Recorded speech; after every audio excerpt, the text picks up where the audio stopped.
Hello everyone and welcome.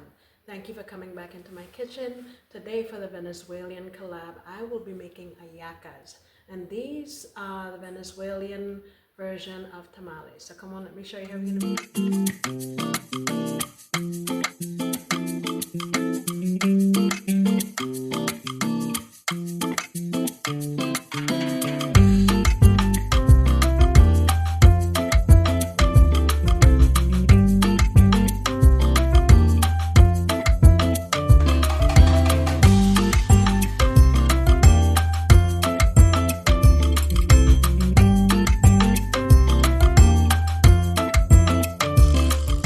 Okay, so this is the meat that we're going to be using. I found this at my grocery store. It's a really coarsely ground beef. What I have here is about 2.5 pounds of that, and then regular ground chuck. So I'm going to put this on my stove, get it browned off, and get rid of all of my grease, or most of my grease, and then we'll come on back and season. So while this is on the stove, this is what I'm going to be doing. What I have here is about a head of fresh garlic. I also have, I'm going to call this a small to a medium onion, 1 stick of cinnamon, not a whole stick but a piece. What I have here, about 6 mini bell peppers. I have 3 sprigs of scallion or green onion. And this here is called culantro. This is the kind of herb that we have in the Caribbean and several other places, South America as well. And the flavor profile is very similar to cilantro. Now here in Texas, I can't always get this, so I substitute cilantro for that. So what I'm gonna do is get all of these in my blender and get them blended up so it'll be ready for when my meat is ready, okay? Okie dokie, I will be back. And also my garlic. All right guys, so I've browned my meat off, and here is all of my aromatics that I showed you earlier. What I'm gonna do is I'm gonna put most of this in here, but I'd like to keep some for later on close to the end of cooking time, because this is gonna cook for a little bit, maybe for about 30 minutes, just to make sure all of the pieces are cooked down properly and they're tender. So that's gonna go in there. Here's my piece of cinnamon. I'm gonna go in with some cumin. I'm gonna say right now about a half of a teaspoon. When we come down to the end, I'll add a little bit more. Now when I was grinding up my aromatics, I put in a teaspoon of ground thyme. I wish I had fresh, but I didn't, so I just put some of that. I put a sprig of oregano as well when I blended that up. And I also put 2 teaspoons of yellow vinegar. Not yellow, yellow mustard. All right, so what I have here is about 1/3 cup of red wine. That's going in. I have about 1.5 tablespoons of brown sugar. That is going in. I have here some, what we call back home, Ajinomoto or MSG. You don't have to put that if you don't want to. Put in a couple teaspoons. Adobo, I'll say a couple teaspoons for now. We can always add more later. You can use, of course, any all-purpose seasoning that you like. Black pepper, about 1 teaspoon. Chicken bouillon, about 1.5 tablespoons. And I'm going in with powdered achiote. If you have the oil that you've made yourself, you can use that as well. You just want to put enough to achieve a color that you would like. So you're going to just mix this around here and get this going, get it sauteed, and I'm also gonna add some water just to rinse out my blender that I use. So that's probably about 3/4 cup or so. And I'm just gonna lid this up and let it go until my meat is tender.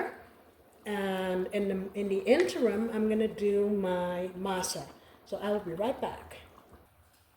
Okay guys, so my meat is done. It went about 35 minutes. And about 5 minutes before the end, I added the remainder of the aromatics that I have, that I saved. And I'm just gonna add a little bit more cumin, about 1/4 teaspoon. And we're just gonna get that mixed up. And that is it. Now we're gonna work on the masa. All right guys, I apologize that this video is a little bit long, but there's a lot to this. So next we're gonna make the masa. Now this is the brand that I'm using. If you're gonna make this, make sure the one that you get says pre-cooked, or else it's just not gonna hold together when you need it to. There's another brand called Mas Avepa. It will do the same thing for you. So I have 1 pack of that in here, and I'm using my powdered achiote again. I have 2 teaspoons.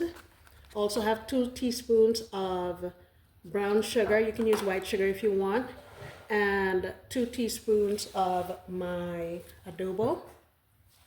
You could just use salt. I'm going to give this a mix. And this thing takes a whole lot of liquid. So I see this picture I have here? That's what I'm going in there with. And I'm using this just to make the masa yellow. If you can get the yellow masa, then you don't necessarily need this, but I'm going to use it today. And the only other thing I'm going to add is about 1/4 cup of oil. Okay? I'm going to get this mixed and come back because I don't want to use up too much time showing you this. I've got my water in, not all of it, but most of it, and now I'm going to add my oil. And you just want to go around and mix, mix, mix. And it will be a little moist, but that's okay because this cornmeal just soaks everything up. I don't know if you can see how it's already soaking it up. I've gotten it mixed, and this is the consistency you want. Because once it sits, it'll be more, it will become thicker, and you'll be able to work with it better, okay? All right, guys, so I'm going to show you how to wrap this real quickly because I know this video is running long. I have some oil here.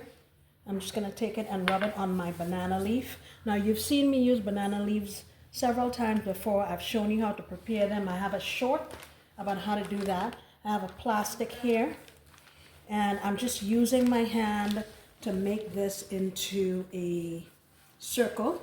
Now guys, remember that this is a collaboration. Please go on down in my description box and see what my friends are making. They're each making a dish from Venezuela, and it's going to be delicious. Okay, so you want to do like that, and here's our meat. You're going to put it here in the middle, like so, as much or as little as you want. And then customarily, a couple pieces of hot peppers and onions are added to it. I'm putting that here for the purpose of demonstration because if I put this in all of them, my family won't eat it.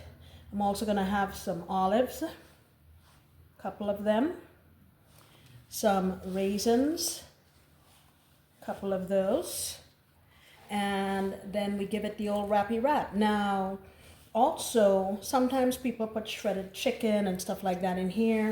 We're just going to do it nice and easy. I'm going to fold this over like so. And you'll see it'll peel off. You fold this side also. That should peel right off. Sometimes it needs a little bit of help. And you go like this. See that? And then you do the other side the same way. Ta-da! And then you wrap them up. Very simple. Now, back home, you either strip up some leaves and you use that to tie it, or you can get some twine. Now, I have some string here. I'm just doing it for the purpose of demonstration, but when I make it for my house, we just use the leaf and then we put foil to hold it together. So yeah, that's basically it. You cut this extra off. And then you're gonna steam it for about 45 minutes. And like if you have a steaming basket or something, steam it for 45 minutes, and basically that's it. Okay, so guys, thank you so much for coming back into my kitchen. I don't want to prolong this anymore. I will show you photos of what they look like when they're done. Okay, thank you so much. Check my description box, and I will see you next time when I promise to make another delicious recipe. Bye.